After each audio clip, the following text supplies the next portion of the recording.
right, we're ready to go. I wanted to pound on something, so here we go. Good morning, everybody. I'm Marcia Hildebrand, and this is Colonial Classics. Today is November 3rd, 2025, and just to let you know, we are recording.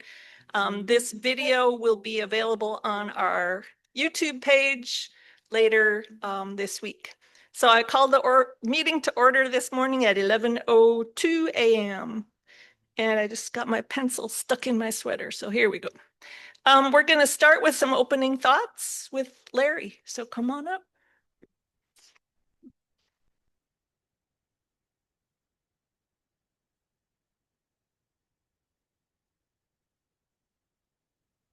Well, this morning I'm going to talk about something that I have no idea what it is. This was written by Laura Bergman in 1998. So I guess it hasn't gone out of style. And it's something we need to mourn. It's called The Death of Common Sense. 3 yards of black fabric enshroud my computer terminal. I am mourning the passing of an old friend by the name of Common Sense. His obituary reads as follows. Common Sense, also known as CS, lived a long life, but he died from heart failure at the brink of the millennium. No one really knows how old he is. His birth records were long ago entangled in miles and miles of bureaucratic red tape. Known affectionately to close friends as horse sense and sound thinking, he selflessly devoted himself to a life of service in homes, schools, hospitals, and offices, helping folks get jobs done without a lot of fanfare, whooping, and hollering. Rules and regulations and petty, frivolous lawsuits held no power over CS. A most reliable sage, he was credited with cultivating the ability to know when to come in out of the rain, discovery that the early bird gets the worm, and how to take the bitter with the sweet. CS also developed sound financial policies. Don't spend more than you earn. Reliable parenting strategies. The adults are in charge, not the kid. And prudent dietary plans.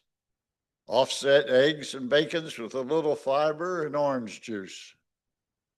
A veteran of the Industrial Revolution, the Great Depression, the Technological Revolution, and the smoking crusades, Common Sense survived sundry cultural and educational trends, including disco, the men's movement, body piercing, whole language, and new math. CS's health began declining in the late 1960s when he became infected with the "if it feels good, do it" virus. In the following decade, his waning strength proved no match for the ravages of overbearing federal and state rules and regulations and an oppressed tax code. CS was sapped of strength and the will to live as the 10 Commandments became contraband. Criminals received better treatment than victims, and judges stuck their noses in everything from Boy Scouts to professional baseball and golf. His deterioration accelerated as schools implemented zero tolerance policies. Reports of 6-year-old boys charged with sexual harassment for kissing classmates. A teen suspended for taking a swig of Scope mouthwash after lunch. Girls suspended for possessing Midol, and an honor student expelled for having a table knife in her school lunch were more than his heart could stand. As the end neared, doctors said Common sense drifted in and out of logic, but it was kept informed of developments regarding regulations on low flow toilets and mandatory airbags.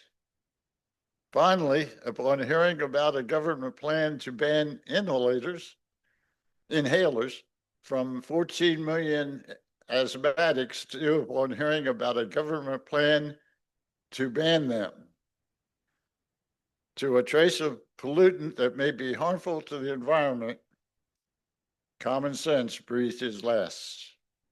Services will be at the Whispering Pines Cemetery. Common sense was preceded in death by his wife, discretion, one daughter, responsibility, and one son, reason. He is survived by two stepbrothers, half-wit and dimwit. Memorial contributions may be sent to the Institute for Rational Thought. Farewell.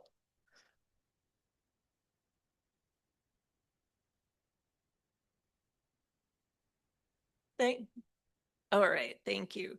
All right, so for the food committee's benefit, I want to know how many people are planning on going to lunch at Sarita's after the meeting today. And guests, you're welcome to join us if you want to, but let me see your hands if you're going.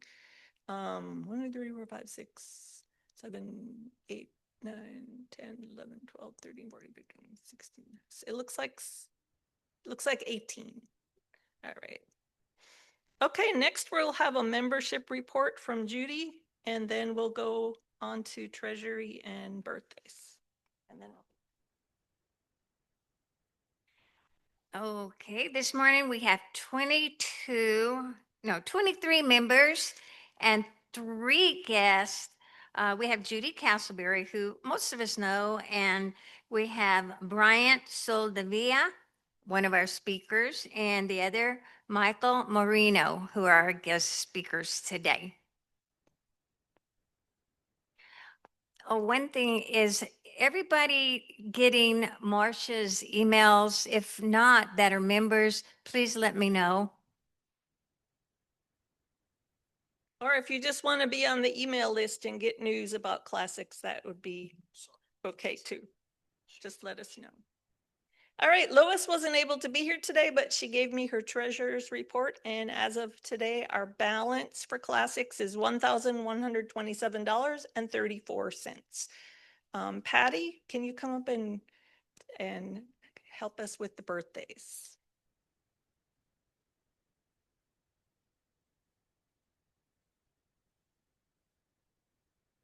Good morning. I'm subbing for Adana. So the birthdays, we have 4. The first one is November the 6th, and that's Charles Olmsted. But he's not here. Next is Robert Yarborough on November the 16th. Robert was here.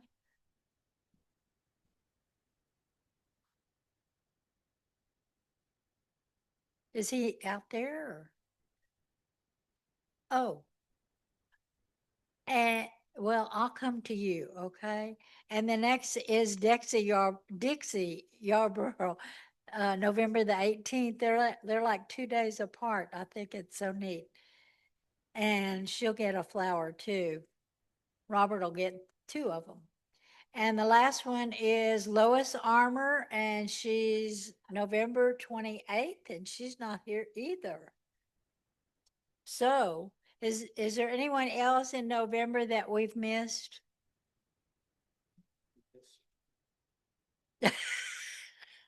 Yeah, okay. Well, Robert's here, so we need to sing to him. So, happy birthday to you. Happy birthday to you. Happy birthday, dear Robert. Happy birthday to you. And many more.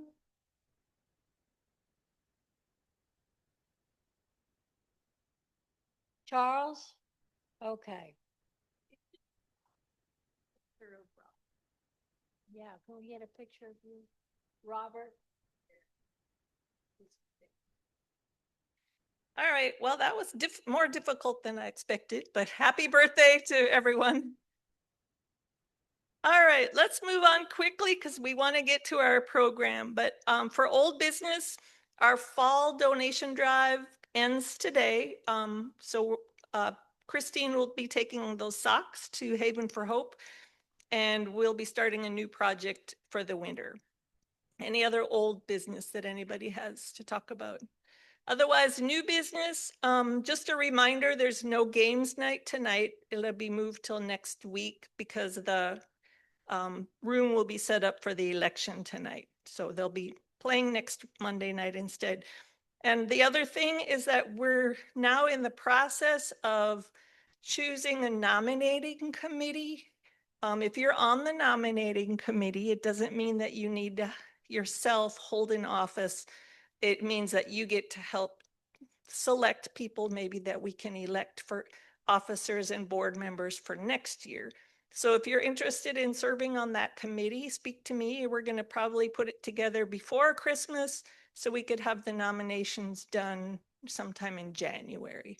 And that'll be for the upcoming year that starts in May of next year. So anyway, that's a long way to say that even if you've served before as an officer or a committee, um, it doesn't mean that you're not able to do that again. You know, maybe you were a president years ago and you think that's something you'd like to do again, or you served on the nominating committee before, but you're interested in like stepping back into that role. So speak to me if you're interested in either serving on a committee or helping to choose people for the upcoming year. Does that make any sense? My mouth is like not working today. All right, well then that just tells me that I need to get out of the way and let our speakers take over. So it's my privilege to introduce to you Detective Bryant Soldevilla and Detective Michael Moreno from the San Antonio Police Department Financial Crimes Department. And they have a lot of relevant information for us that we're looking forward to hearing. Thank you, Ms. Hillebrand. I appreciate that. I'm going to make sure I can adjust the microphone. Can everybody hear me okay? All right, good, good, good. I'll stand behind the podium. We got our presentation here as well, so I can kind of go through that. This is an open forum. We got questions later on, I think they're going to pass out the mic. That way we can kind of address as much as we can within the short amount of time. I know everyone's real busy. My name is Brian Detective Soldevilla. I am a detective with the financial crimes. I've been there 2.5 years. Going on to 3 in March. I promoted in 2020, used to work the Intel unit, and then I started in 2004, did my patrol work, started to initiate my community service outreach program in 2013. So apart from that, I've been around for a little bit. I may not look it, but I've been there, done that, got the ugly t-shirt. So I'm happy to be here with you guys to kind of just give you the basics. We're going to try to revive common sense, just to kind of reiterate these things that are out there, because a lot of what we're going to talk about is common sense. We just need to make sure that we wake them up, right? I'm going to go ahead and let Detective Moreno introduce himself as well. Hello, I'm Detective Moreno. I've been on the department for 16 years, born and raised here in San Antonio, a member of the community. Just let me take the time to tell you that I really like that everybody's getting together. I guess y'all call it the classics. I love that. That's good. You staying involved with the community and members of your church. I just think that's a great thing that y'all are doing. That's awesome. So, but yeah, I've been on the department. I've been on patrol. I've been a part of a safe unit. I've worked Central. I've worked Prue. Like I said, born and raised here. I went to Thomas Alva Edison High School. My kids all go to school here, and it's a pleasure to be with you. And I just want to reiterate something that Detective Soldevilla did mention. A lot of the information that we'll give you, there is some technical things on there, but if it's a lot of common sense, those little spidey senses. If it doesn't feel right, if it doesn't sound right, if it doesn't pass that smell test, okay, then trust your gut. trust your instinct, okay? So we're about to get started. Let me pass the microphone over back to Detective Soldevilla. All right, thank you, Detective Moreno. So the types of identity theft, we have certain ones here. Kind of mentioned up here. If it's kind of hard to read, just let me know. You guys can get up and, like I said, take pictures. Nothing's private here. We do with the credit card fraudulent accounts. So generally, our caseload revolves around a financial crimes packet. What will happen is 6 months down the line, we do a credit report, or someone goes to try to get a vehicle or just check get credit somewhere else at a department store. What will happen is they're going to notice that, hey, someone's already got an account open in your name, or there's your credit scores dip below a certain amount of points that you're normally used to. And that's where we get the credit card abuse for the fraudulent accounts. A bank account, sometimes these people will end up opening up an account to cash a check. So they'll take your information and then they'll go to the bank. They're going to open up an account to cash these fraudulent checks. Once in a while, later on, a retrospective is that the bank will send a letter to the victim, thinking that they are the victim, when in reality they are a victim of identity theft, not a victim or a suspect in a theft, and said, hey, you cashed this check, you owe us some money, this is the balance due. And then that's how the victims find out that someone used their identity to open up their checking account. On the bank accounts, forged checks. And we'll kind of get to that. I'm not going to go too much into details, but on your checks, a lot of our certain individuals will pay certain bills with checks, and they'll take that account number and they'll make their fraudulent checks with those account numbers. All those account numbers are associated to that individual. All routing numbers belong to the bank. All the account numbers belong to that specific individual. So that's where we can take that account number and tie it towards a fraud use. Instead of just a check that's got an account number on there, name, date of birth, that would be more of a criminal instrument where they're forging these checks and just changing the zero, adding a zero, and making them more of an amount. Government benefits and health insurance fraud. I did get one today from El Paso. They're passing it on to us. We don't necessarily deal with the EBT, the benefit cards, Medicaid, Medicare. We have the outside agencies that deal with those. Those government agencies are the ones that have the people tied to that, are able to look at transactions that were purchased with those EBT cards, SNAP cards, and they're the ones that kind of go forth with the government benefits. Employee and tax related, that's another big one right now, especially during the IRS when they do the tax season. So if you are a victim of identity theft, we will take your report all day long. The problem is we won't necessarily investigate it if it's outside our jurisdiction regarding the government benefits, or if it's an IRS check that was cashed fraudulently outside of our jurisdiction. And that's set forth is because the IRS, they're technically the victim, but you are as well because of the check and the information that's on that check, the IRS check rate, basically the refund. So if you can try to get a direct deposit, that kind of helps avoid that. But I've seen checks that are washed and they get cashed quickly because it's an IRS check, and it did come up as a legitimate check later on, finding out that this check or this fund is not related to that person.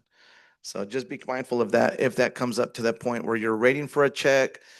We also tell people to check there's a program the United States Postal Service has where you get your mail notification on an email and it scans it. And so my example is I had a refund check from one of the credit card companies, and they sent me a check. And I saw it in my little program, my little app, it was an email, and I'm looking for it. I know it's there, and working in financial crimes, I'm like, I'm waiting for it. I'm there. The postal man probably thought I was psycho because I was waiting and looking for my check. Well, it did come through the email. I did get the notification, and about 2 weeks went by and I hadn't seen it. And I'm like, oh man, I'm going to be a victim of identity theft. I'm going to be a victim where my check was cashed. Now the credit card's not going to give me my refund. Now I'm out the money. Well, finally, I called the credit card company. I said, hey, just cancel the check and reissue one, please. I haven't seen it. I waited about 2.5 weeks. So they did me the favor. They canceled the check. And the next day I come home and there's a piece of paper, there's a mail, there's a check on the counter. I said, what's this? And so the wife said, the neighbor came by. They hadn't checked their mail for 2 weeks and they had their mail in there and that check was in there. I'm like, well, at least this check is voided. I'm going to cancel and call them and let them know. But that's how paranoid I was about someone taking my check. Those cluster mailboxes, and we're going to talk about that, they get into those real quick, real fast, real easy. And um, what we can try to do, preventative measures, is check our mail daily and also check the mail that comes in through those apps, or not the app, it's actually just an email. This little graph here indicates just the identity theft reports. In 2021, 2020, that's that spike there. That was during COVID.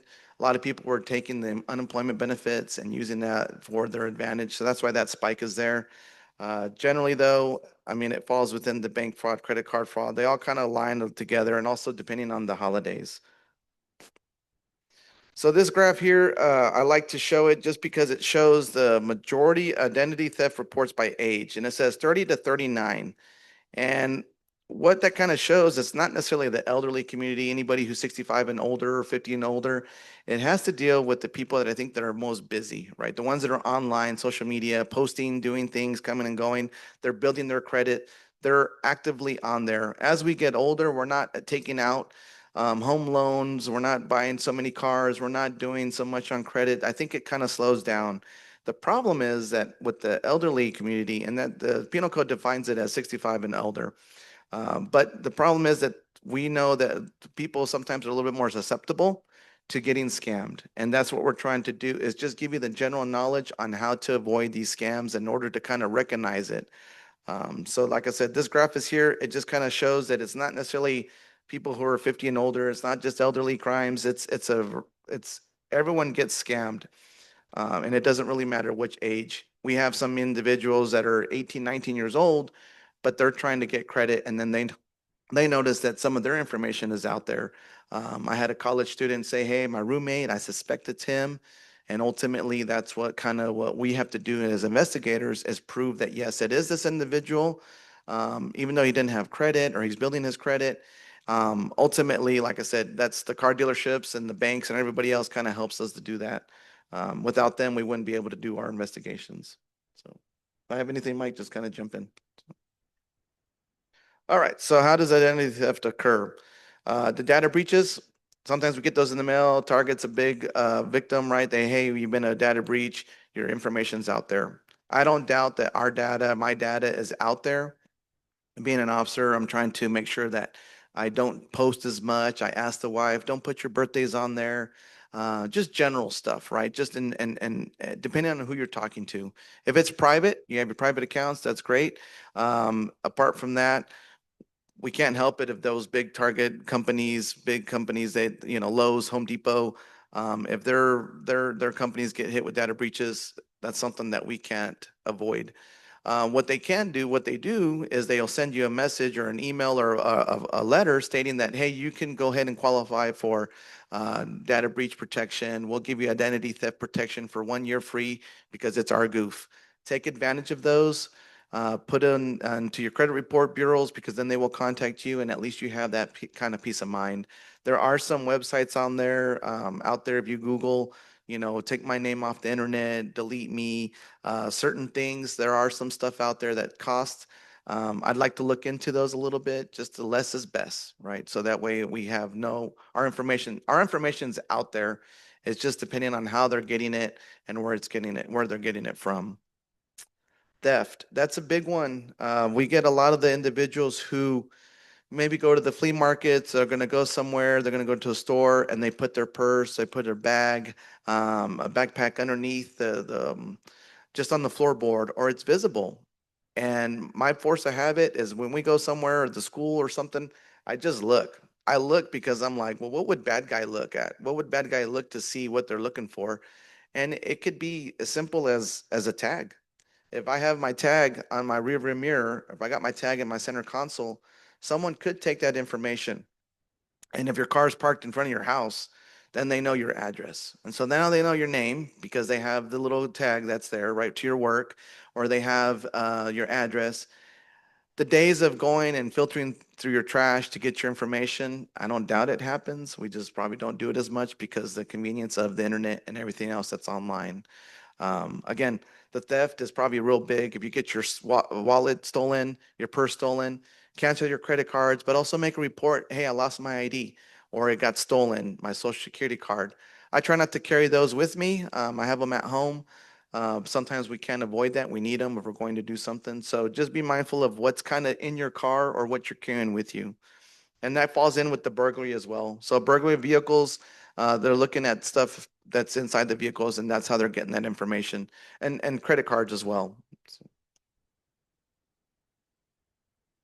All right, so here's the types of elderly financial crimes. This is not necessarily verbatim. This is more of just a broad spectrum of what we're seeing. Theft of money by the trusted, for those trusted in possessions, caregivers, family, etc. The biggest one is we have somebody who comes, who's taking care of someone who's elderly, who's bedridden. There's somebody there at the house, but honestly, they'll come and they'll see some stuff by their bedside. I've seen it at hospitals as well. Someone's at the hospital, they're in the bed, but they're conscious, but they have a nurse that comes in or a cleaning crew. And that person's there in the bed. They may not be able to be discharged from the hospital, but they're walking and talking. They're just being monitored. They're there for a day, but they have their stuff on the side because they think that it's safe. So someone might take that information, take a quick picture, and save it for later. Caregivers that go around, they might take a picture because later on they're getting the notifications to their statement. They're stating, "Hey, I got charged for this, and I was in the hospital," or I got somebody who's stating that they used my information because they take a picture of it. They don't have to have the actual physical card. They'll do a lot of shopping online. So just be mindful of that. And it could be, and we've had cases before where it's the grandson.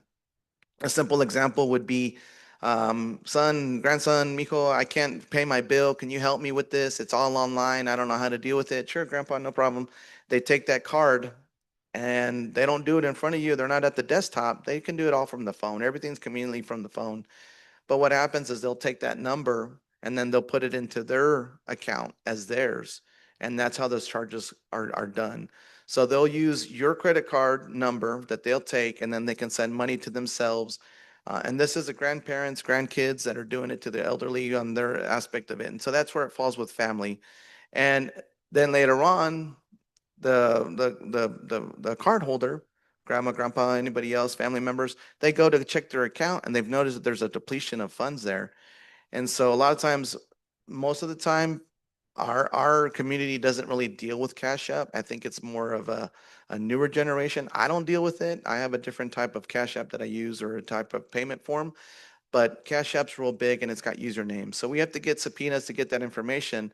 But just the whole, hey, I trust you. Yes, take my card. And then later on, they use that information. Just be mindworthy, be trustworthy, mindful of what is being given out, right? Necessarily, if they take your card and pay that, make sure, understand that it doesn't have to be in their physical position to use it. So the fraud use of identifying information goes back to your name, date of birth, your account number on your bank that is associated to you. It ties towards it. It's tied towards you.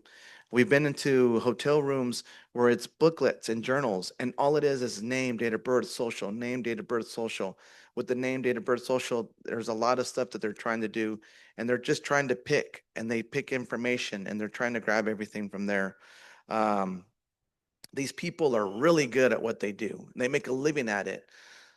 Sometimes I think I'm in the wrong business, but I know I'm in the right business, right? Because I go to sleep at night and I sleep well, knowing that I didn't rob anybody or I didn't steal anybody's information.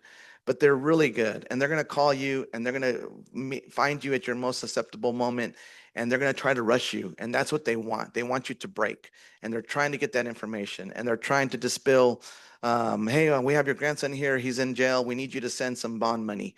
Or we have somebody over here. You owe warrants, and this is the police. This is SAPD. This is Detective Soldavila on the line. You met me as I was at the church. Yes, pay your bills. The toll roads, right? I have a lot of toll roads that I haven't paid, and so I get all these text messages. The spam mail, anything that looks like spam, if it's not right, like Detective Moreno said, those little spidey senses, that little gut feeling, if it's not right, we're going to try to avoid that. Okay. Just to touch on that a little bit as well. I'm there at Financial Crimes, and I answer the phones there. So I get those calls every day, and it's not so much of a type of elderly financial crime, but a lot of what I see and hear, a lot of scams. Okay, and so those are kind of classified in a different area, a different unit might handle the scams, but that is something that, as Detective Soldevilla was touching on, that we get a lot of phone calls and in sometimes cases, but a lot of just I'm going to go over a few real quick just to touch base on them. But I know myself, I can just speak for myself. I'm not technically savvy when it comes to computers and internet and routers and all those things. But a lot of times you'll get a phone call that says, "Hey, this is John with AT&T, and it appears that your internet is going to be hacked right now. If you can please provide me," and then that's where they get your information because they sound like a customer service representative. They speak the number. They know what they're looking for. So they'll trick you into giving that information. Oh, it's John with AT&T. He must know that my internet connection is about to be hacked. And so if you can send me this information, you can pay me this amount of money so that we can go over your computer and your internet. And what happens, the individual thinks that it's a real customer service representative and they give them all the information and sometimes they make payments. Another one would be the warrants. You have a warrant, or maybe they really love to try to get those uh, get your emotions running. Maybe not you. You know you don't have a warrant, okay? But maybe your granddaughter does. And your granddaughter's in Florida right now. She's on a trip. They try to get you like that. Oh, my granddaughter. So what I would say, just real quick to touch on that, is you need to verify everything. Verify. Oh, my granddaughter? Okay. Make sure your granddaughter's not in Florida. Make sure she's at home. Just verify. If you can verify and think about it, it'll save you a lot of trouble in the long run. Because I tell you, I get those calls every day. That one is the internet provider, and if Bitcoin. If you're having to buy Bitcoin, if you need to buy a car and you need to read them something, if you physically have to go to a store and buy a gift card and then come back home and they're asking for the back of that card number right then and there, hang up the phone. That is a scam. So I just wanted to kind of touch base on those because I'm seeing a lot of and all individuals, all ages, every line of different people with different things that they do, like different employers. Everybody, like that one chart said, everybody is getting scammed. So just don't fall prey to that, please. So just kind of use your spidey senses. If it doesn't feel right, we can take the question. I just know they're going to have some questions. Yes, ma'am. You have one? Oh, yes, ma'am.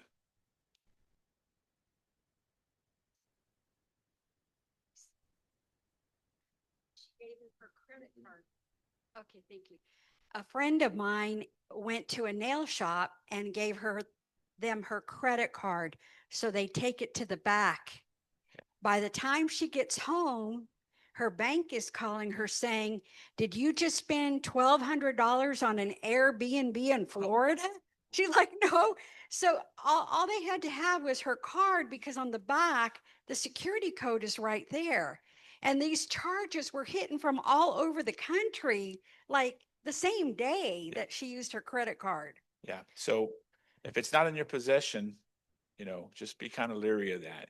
So That's a great point. Thank you. that can happen to anybody because wherever you use your credit card, they know the last four digits of your Yeah, credit your card. security code there, your expiration date there, your card. It's all there. Like Detective Sotovia said, all they need to do is snap a picture of the front and the back. And sometimes some of the back has everything. It has your credit card number, the little security code, and your expiration date. So just be sure that you're just be cautious of who you give your credit card and stuff too. But that's a great point. Okay, Yes. so one other, Yeah. just real quick, just one other. 'Cause Yes, ma'am. it has to do with your section on financial crimes. I got one of those calls that says, "We're calling about your credit card that ends with these four digits. Your card is on a temporary hold. Call us back and give us this, Yeah. give us this number." So instead, I went to my bank and it was totally fraudulent. There was no hold on my card, So so I just didn't call them I, back. I can't tell you how many times I get those calls. So just kind of just verify things, verify, and you should know, nobody has your information. They don't have that. I just wanted to touch base on that because it's something that we're seeing a lot of, but we don't necessarily handle those particular cases because those would be kind of classified as a scam or a theft by deception. So I wanted to touch base on that so you don't fall prey to that. Okay, so pass it over. No, that's really good to know, especially like I said, if you can't necessarily avoid it, at least know that, hey, I didn't make those charges. If the bank calls, answer. When in doubt, you can always hang up and call that number on the back of your card that you know that's verified. Because even if you kind of go on the internet and Google certain numbers, sometimes they'll spoof those websites. So always call, hang up if there's something that's not right. Also, DirecTV, right? They'll call and do that as well. One quick scam that came up. I'm not sure if there's any technical difficulties on the PowerPoint. It's not filtering through. One of the things, Facebook Marketplace, we sell certain stuff online.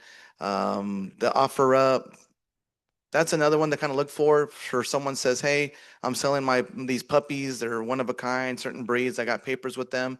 They'll say, send me so much money in order to mail that puppy to you, or for the charges of the getting the shots.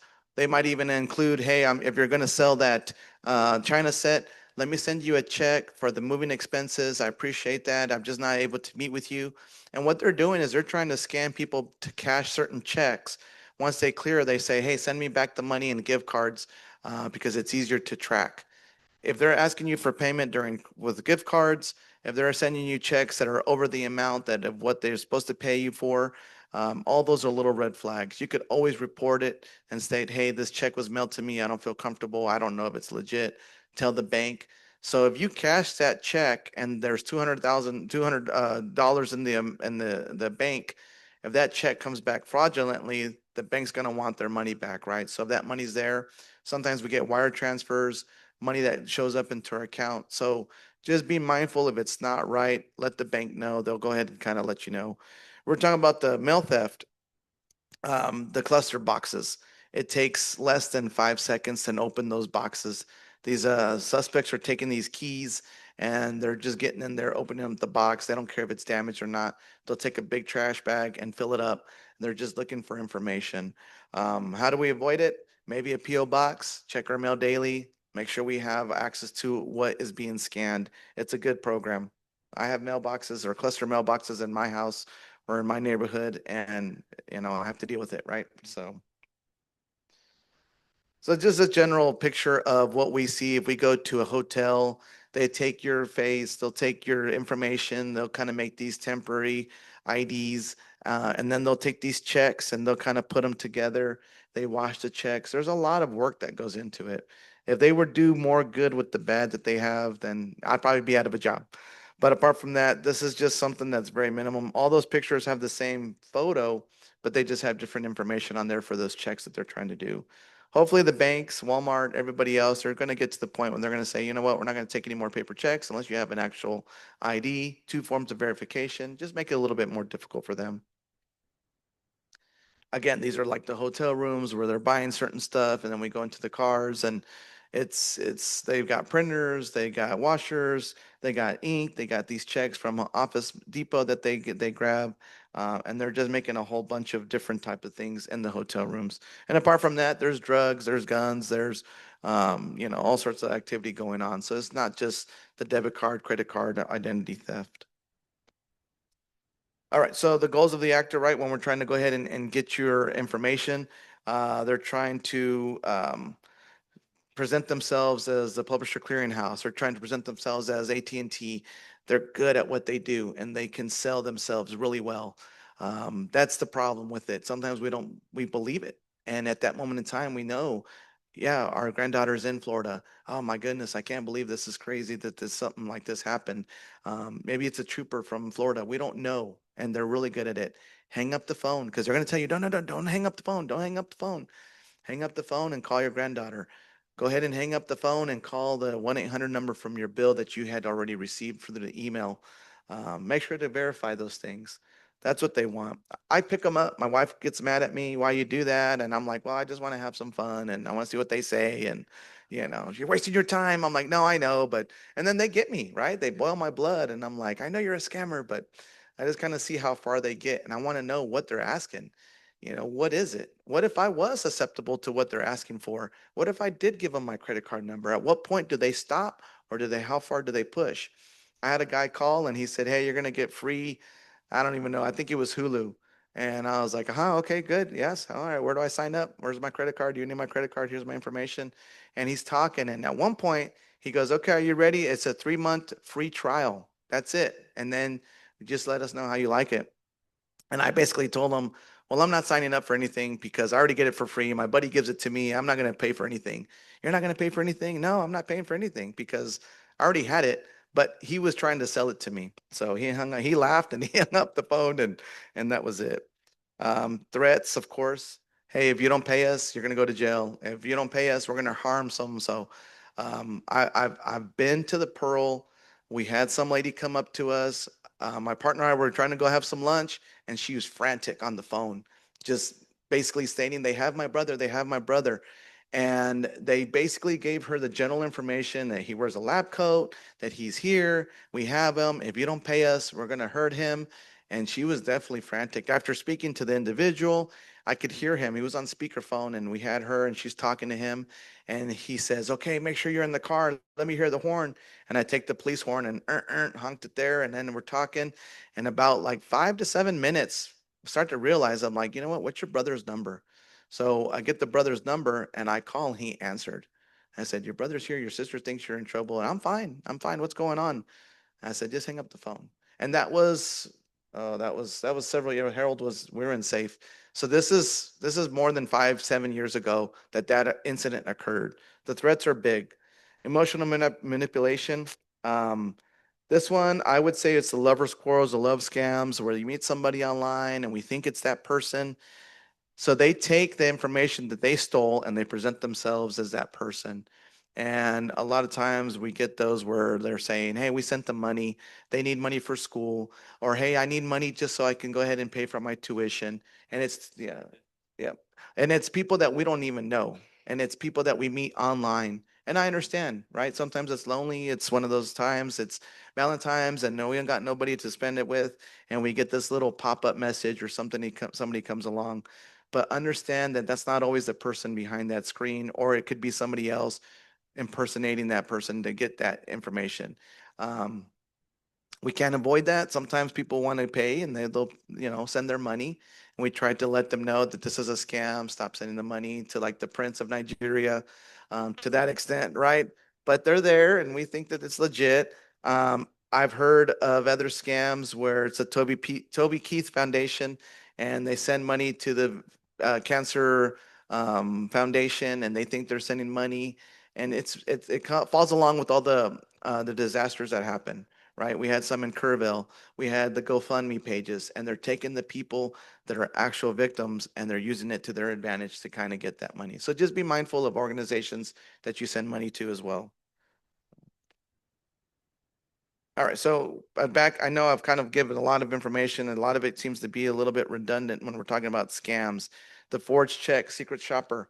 As the holidays are coming, we'll go online and we'll kind of put some information because we're going to do a little bit of extra uh, jobs, right? We want to make just a little bit of extra income.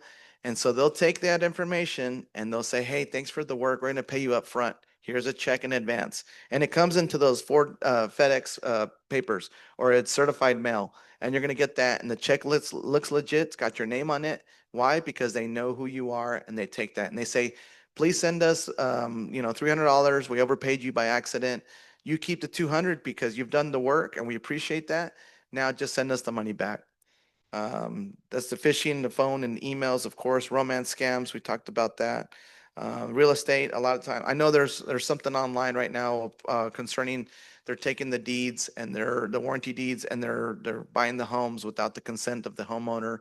Um, as we're paying our taxes, just be mindful of that. Make sure, like I said, our mail, certain identifying information is not really thrown away. We could try to shred that information.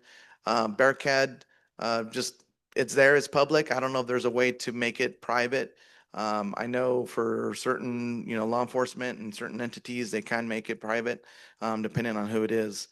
So overpayment, that's a big one. So on the OfferUp, the Facebook Marketplace, this lady got scammed, and my sister called me, and she lives out in Missouri, and she says, "Hey, she's our dog walker. She feels very, very embarrassed.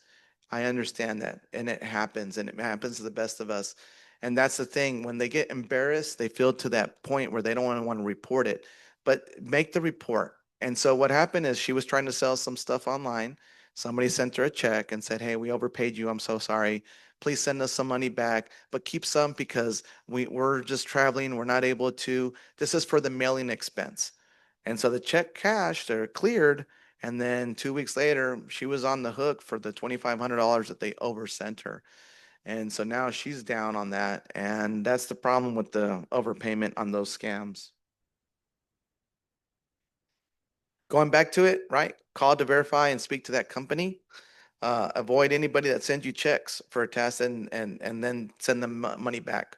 A lot of times they're telling you to send gift cards, Bitcoin, cash, money, anything to that extent. We don't want to send any of that. We don't want to send it. Just let it. If you have an item that you're not really sure about, keep it. Call the police. Let us deal with it. If that person continuously try to harass you or they're trying to continue to contact you because it is a legitimate buy, then let's deal with it on the forefront after the fact. Because if it's like I said, if it sounds too good to be true, I don't want you guys getting involved with that. Do not provide any personal information. Going back to the same thing, gift cards, right? Make sure when you buy gift cards that the little stickers attached. Maybe buy them at the register. Right now, recently, there's been some skimmers going out and around. Just verify the machine, tap to pay. That's also secured. I know the iPhones. I don't use the iPhone tap to pay, but they have it on your phone. But cash and of course tap to pay. If you're going to insert your card, but maybe just kind of inspect the little device. It could be anywhere. A lot of times, the CVS's, Dollar Generals, they have them there, the skimmers there. But just make sure that you can see the little lights coming through on the actual machine where the numbers are lit up. If there's a device on top, it's going to kind of, the lights are going to be a little bit dimmer. And then you're going to kind of see it might be a little bit more bulkier. If you see a skimmer, let that clerk know, hey, I think there's a skimmer here. I've gone to places and I'm like, I think that looks, like a skimmer. And then just kind of like I said, just not use cash or tap to pay. So there's one example. As you can kind of see, the left one is the legit one, and the other one is they just put it right on top. And you really can't tell the difference unless you're actually looking for it. That was on an ATM. A lot of times we have them on the checkout stands. The self checkout, there may or may not be one there. It just depends because they're not manned, right? We have individuals kind of walking around checking different cashiers or what they call the self checkout locations, but the ones that are actually manned, and it takes seconds. They can go up to the clerk and say, "Hey, give me the pack of marbles in the back." As that person turns, they just put it on and click, click, and they're done. So just understand that those skimmers are there. They are still active, but just try to be mindful. If you do get charges, let your bank know. Try to remember the last time you used your card, and then go ahead and cancel that card. They'll get you a new one. All right, so monitor your accounts, whatever it is, right? You look at your bank statements continuously. We have alerts on our bank accounts. We have alerts on our credit accounts. We have alerts on our TransUnion, Experian, Equifax. We can put those alerts there. Those alerts are there to help us out. Shred any identifying information. Now every week I have all this junk mail that I have to go and shred, and I have one at work, so I just use that one. But shred your information, burn it. It's getting cold. You can put it in the fireplace. So, and then use complex, unique passwords. These are so difficult. Passwords that come up every so often, every 3 months. We have to change our passcodes. I like old school. I can write it down on my little ledger, and then as it changes, I can update it with my little sticky note.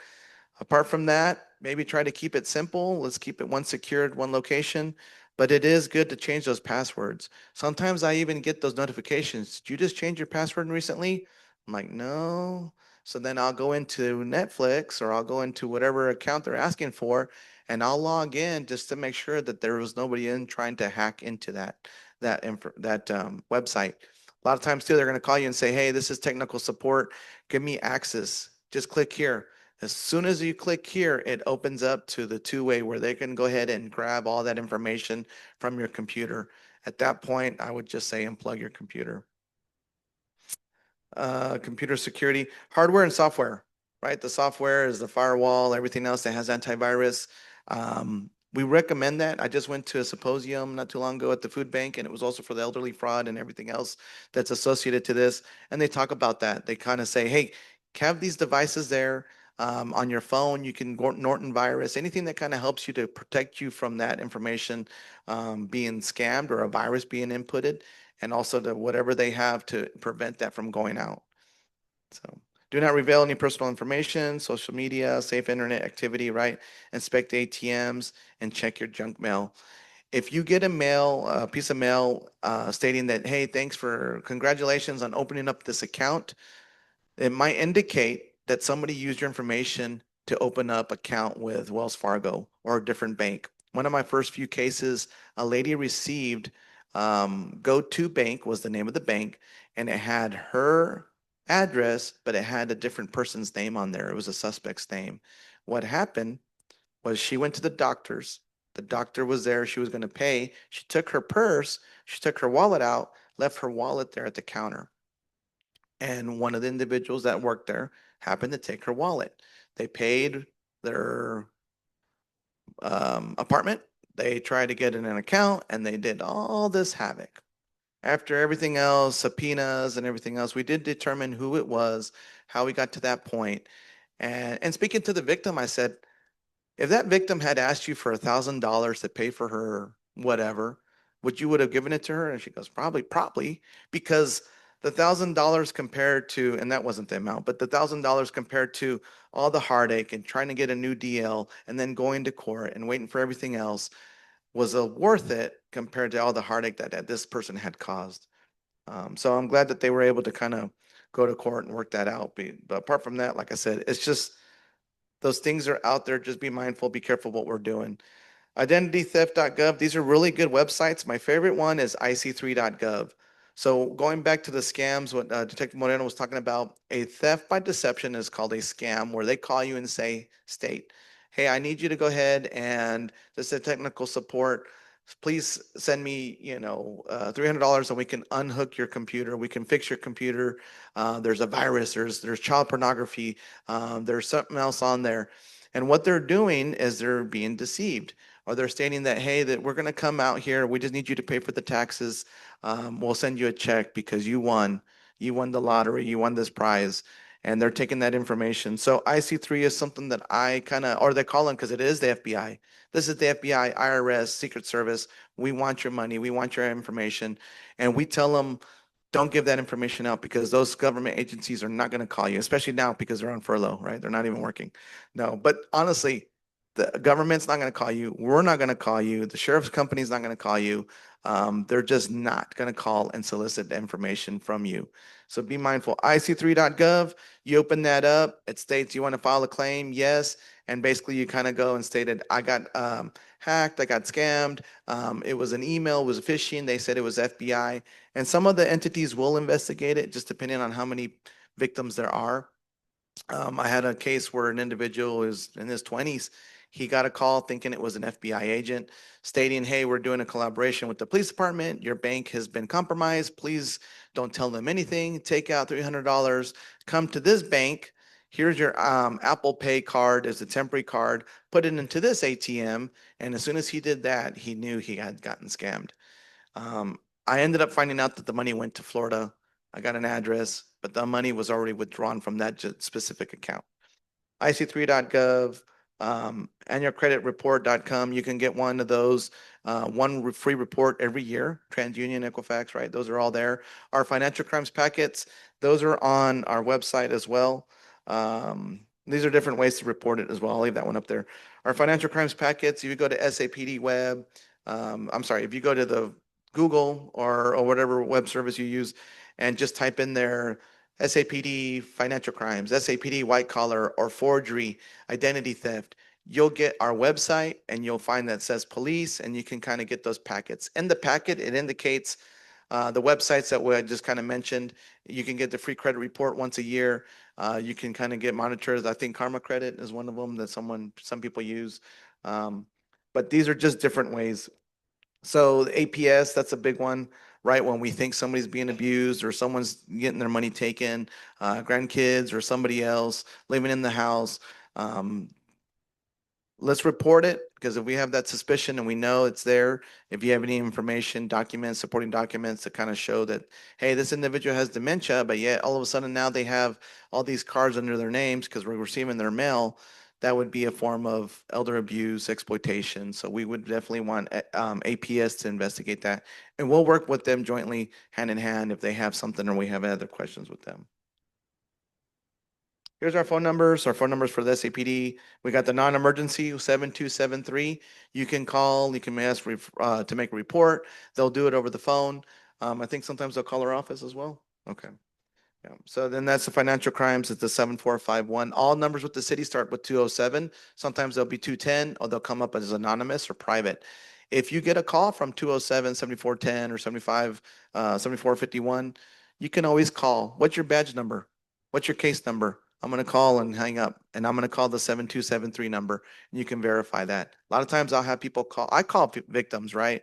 I've got your case, and I have to let them know this is what I'm doing. And I've had people say, well, let me call you back. That's fine, no problem. Here's my number. Here's my badge number. This is where I work. And they can call and verify that. So that's a good way to find out if somebody is really indeed calling, because we'll get the people that call. I'll get a check. I'll get a victim. They don't even know they're a victim. And I have to present myself and ask them identifying information to verify, to let them know who I am, right? And we were just talking about common sense. Like, we're not going to give our information out, but yet you're soliciting the information and saying you're the police. I understand. I kind of welcome that. So if everybody says, I'll call you back, it's no problem. Notify your credit card companies and banks immediately. If you are a victim, please call them immediately. Let them know the fraud and everything else. They're adamant. They know what they're doing. They know that there are victims of fraud and everything else out there. I think is that the last one? Okay. Ooh, it was like a fire hose, right? There's a lot of information kind of going back through it, but it's generally common sense. And when we say that is we want to make sure that you understand that they're trying to get your information. They're trying to get you at your most vulnerable moment. They want to get that. Be mindful of what you're using and what you're taking out there. Your credit cards, you get a new one every once in a while. Just the scams are out there because they're good at it. And if they were bad, they'd be poor and broke, but they're not. So they know that they're making good money. Just be that person to know that I'm not going to try to be that victim. I'm not going to be that person to give them what they want. I'm going to take a minute, step back, take a deep breath, and listen. If it's legit, if it's the police are calling because, hey, I have your check here, someone stole it, and you say, well, I put that check in the mail. Yeah, okay, that is my check. But right, we can still ask questions. But if I'm like, don't hang up, no, no, no, and I'm being aggressive and, you know, just hang up, no problem. And if they call you back, block it. But you can call and verify that. I call you and I can't get any response from that individual or victim, I'm gonna close my case or continue or do what I need to do. But we ultimately always let them know, like, hey, this is where I'm at. Please call me back to verify. And then I'll get a call a couple weeks later, sometimes from that victim, and we can let them know what's going on. So we have questions? All right. Are we good on time? Or a little, okay. What is the penalty for credit card or check fraud to the That is a person? good question, and I like that question. Do you know it? Mhm. It it is a felony. So the moment I take your credit card and I go to the store and I charge something or debit card for a loaf of bread and a gallon of milk, it's an automatic felony. Now, I'm not going to do that. I'm going to go to Best Buy and I'm going to get a big TV and I'm going to do everything that I can. I'm going to rack up $3,000. Airbnb, it's still a felony. So it's always going to fall in that felony mark, which blows my mind because it's something that could be so small and simple compared to something that's big. Um, Now, it's okay if he gives me his credit card to go get groceries and put gas in the car because I'm taking him to the appointments, or I'm doing services for that individual, or I'm buying certain things. Now, the moment I start booking trips to go to Las Vegas, and then I'm going out here and I'm buying certain expensive, cars and boats, that's when it becomes an issue. And that in itself falls under credit card abuse. Even though I had permission to have the card, I just didn't have permission to go ahead and purchase these things outside of that realm of what we talked about. So if it's something to that extent, please feel free to, like I said, it's okay for them to pay with your credit card. It's okay for them to use it as long as there's permission within those realms of this is what it's for and this is what it's for only. If it's outside of that realm, then please, by all means, make the report for credit card abuse. Let your bank know. And even if you tell them, hey, I gave them my credit card number, it was legit up to this point. So that's a good question. Anybody else have other questions or concerns? On washing checks, I'm wondering if you use the Entity Gel type of pen, if that can be washed or not. Yeah, so they were saying to use permanent ink, right? Because the pens can be washed, but permanent ink, and I mean, I've never taken a Sharpie and written a check. As it is, the spaces are rule, but they're stating to use permanent ink to kind of, and I know certain pens are permanent, but pen ink is different from the Sharpies, the permanent ink. And so it's harder to wash off. I can just imagine, with the check with the Sharpie and it, yeah, exactly. It bled through the back and everything else. Thank you. Uh, Thank you. So that's a good question. Like I said, I just heard about that. Yeah, they have the thinner ones, and that kind of helps using those little Sharpies there. So that's a good question. Comment regarding mail in a mailbox. Never put mail in a mailbox outgoing overnight. That's right. Never, ever, ever, ever, ever. You put up that flag and you're signaling to somebody, uh-oh, come get this quick. Mm-hmm. There was one. There it is, right there. That's right. Those little flags are, hey, I'm ready to go. Come steal me. I'm good. Yes, here I am. Here I am. So those days of the mailman coming, knowing that there's mail there, I think they're kind of far and done. Is it better to pay things like your Bear County taxes to go online, and then they have a setup where you can give them a one-time draw either on a creded card or your bank account, but it's only for one time and for that amount only? Is that okay? Yes, I think that's easier and safer and more convenient. But if we're going to go ahead and pay Bear County taxes, CPS, and we're going physically into the locations, I would say that that check should still be secured. I still have checks, right? A checkbook, and I once in a while I'll pay the taxes or I'll pay something that's legitimate to an organization. If I'm there physically and I give them my check, that should be okay. As far as mailing it, they're going to go ahead and try to get those checks or trying to get those out. But online is, But I do online that for quarterly taxes for the IRS and everything, because I wouldn't put $2 in a check in the mail anymore. I don't no, know. that's correct. Yeah. So the IRS, anything that's got the .gov, if it's a secured website, definitely that would be something that I would be more secured with and know that that's there. A lot of times they'll change the A with a different type of script A, and the website looks legit. Just kind of look for the certain, tweaks of what the website. We know we have them saved, right? We know which ones that we trust. So that's a good question. Sir, anything else? I wanted to touch base on the mailboxes. So I'm a creature of habit. I do the same thing all the time. What I tell my daughters and my wife as well is we pick up the mail every day. So every day as I come home from work, I pick up my mail.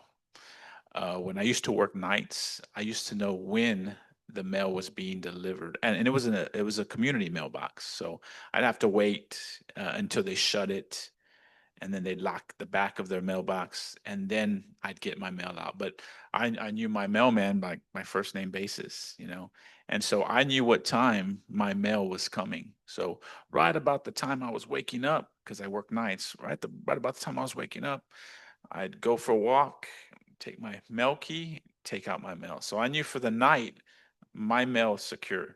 I knew that there was no mail in my mailbox. So I do that every day. It's kind of something I do. So if you can just go and get that mail and kind of get into that habit, you can, kind of to hopefully prevent that mail theft, because there's those community mailboxes in all the neighborhoods everywhere. They're everywhere. So they get in there and we get them. And if you live in an apartment complex too, kind of do the same thing. Make sure you're getting the mail at a certain time. Kind of know when that mail is coming, because unfortunately in the apartment complexes, they seem to be more prone to getting broken into rather than the neighborhood subdivision. Although I have seen an uptick in that. Middle of the night, 3, 4 o'clock in the morning, we're getting calls. Hey, somebody's breaking into this community mailbox. So it's happening more and more. So if you can get into that habit, okay. Another thing, back to the scams, just kind of like, he was mentioning, just take a step back. And if it's something that's out of the blue, if it's something out of the blue, if somebody calls you about one of your accounts or something just out of the blue, you haven't messed with that account, you had no trouble with that account. If it's out of the blue, make sure you're verifying, because when they call just out of the blue, hey, your internet's down or there's a virus, or, when it's just out of the blue, that should be a big red flag to say, hey, I haven't called about that. I didn't complain. There's nothing there. Be sure you're pretty leery of that. Okay. So just a lot of common sense. Just kind of think it through. Post office offers a service called informed delivery. Yes, that's it. Every morning, they'll send you an email about what to expect in your mailbox that day. Mm-hmm. Mm-hmm. And I've actually used that a couple times, take it to the mail delivery person, say, I'm supposed to have this in my mailbox today, not there. Yep. And he went and found it in somebody else's box. They've See, been that's perfect though. misfiled the day before by another carrier, had just been putting stuff in the boxes without looking. Mm-hmm. And so got my credit card statement, which would have gone to somebody else. Yes, all the information. That's perfect. That's what it's called, the informed delivery. And that's what I have. And sometimes the emails are a little overwhelming because it's like one after the other. And I'm like looking, it's junk mail. But you're looking for that one piece of mail that it's kind of coming towards you. And that's what helps. So that is good. That's what it's called, informed delivery. The other day I went to my mailbox, plain old mailbox on the street. Mm-hmm. It was crammed full of mail that somebody had put in with all different addresses, none of my mail. Oh, wow. I called the policeman and then he called me back and said, just take it to the post office. And that's probably the smartest thing to do, because a lot of times if we catch a suspect full of mail, unopened, it's going to belong to property crimes, but we'll take the mail and take it back to the postal inspector. They're real big and they're very keen on helping us out if we do find suspects with the keys, because that's a federal offense. But if something like that does occur, yeah, give it back to that person or put it back into the mailbox with a little flag. Maybe someone else will take it and, the postman will, yeah, and take it and deliver it for you. But overall, yeah, if there's a lot of mail, I even feel weird going up to people's houses and leaving a letter, even though it belongs to them and it was just in my mailbox. But if you know that person or if you kind of just recognize them, yeah, just put it back in there. So that does happen. I guess it may be something, maybe the mailman messed up or somebody else put some. Is it at least close to your neighborhood? Was it neighborhoods close to you, same streets, or? Okay. Okay. Yeah, So I figured somebody had stolen it and makes sense. Yeah, Possibility, yeah. yeah. again. Yep. No, I understand. Well, ladies and gentlemen, I appreciate it. I'm sure y'all are pressed for time, but thank you again so much. And if you have any other questions, feel free to reach out to me, Ms. Hildebrand. Thank you so much. And apart from that, thank you so much for having us. Oh, This case number, who do you report that to? Oh, which one? Like, say, this case number, who do you report that to? Like you have a phone number, Yeah, it would be our non-emergency, the 207-7273. Thank you. This is for both of you. oh, thanks so much. All right, I'll perfect. let them know we have these in the back. Okay, yeah, and you can have this one just to kind of have some general information, but we kind of touched on those. But yes, ma'am. So Well, thank you so much. perfect, so much. Thank you. Yes. Thank you. Thank you. That was wonderful. The detectives did bring a few handouts about identity theft. I'll have those in the back. Probably not enough for everybody, but if you don't get one, we'll see if we can get other copies for you, but I'll be in the back with these. Our December meeting is going to be a holiday party. Make sure you have your smartphone with you if you own one. If you don't have a smartphone, we'll let you share, but we're going to play an online trivia game. And it's going to be a lot of fun. So come ready to laugh and have some surprises in December. And then after the meeting, the party, we'll go out to the hospitality center for a potluck holiday lunch. Ham will be provided and y'all can bring side dishes and desserts. And we're going to just have a really fun time next month. All right, well, let's close with the blessing. Is Lynn? Yeah, Lynn is here. This will be a blessing for our meal, and then we'll adjourn and go to lunch at Sarita's. Let us pray. Heavenly Father, thank you for being with us today. Thank you for the opportunity to have good programming and over enjoy the fellowship with each other. Lord, we ask for common sense. Help us to use what you have given us in the way of common sense and help us to deepen our common sense and our information through whatever sources we can. Help us to be grateful. Thank you for being our Heavenly Father. Thank you for the food. Thank you for the blessings day in and day out. We ask that you nourish our bodies and protect us to be your children. In the name we pray. Amen. All right, this meeting is adjourned. Thank you.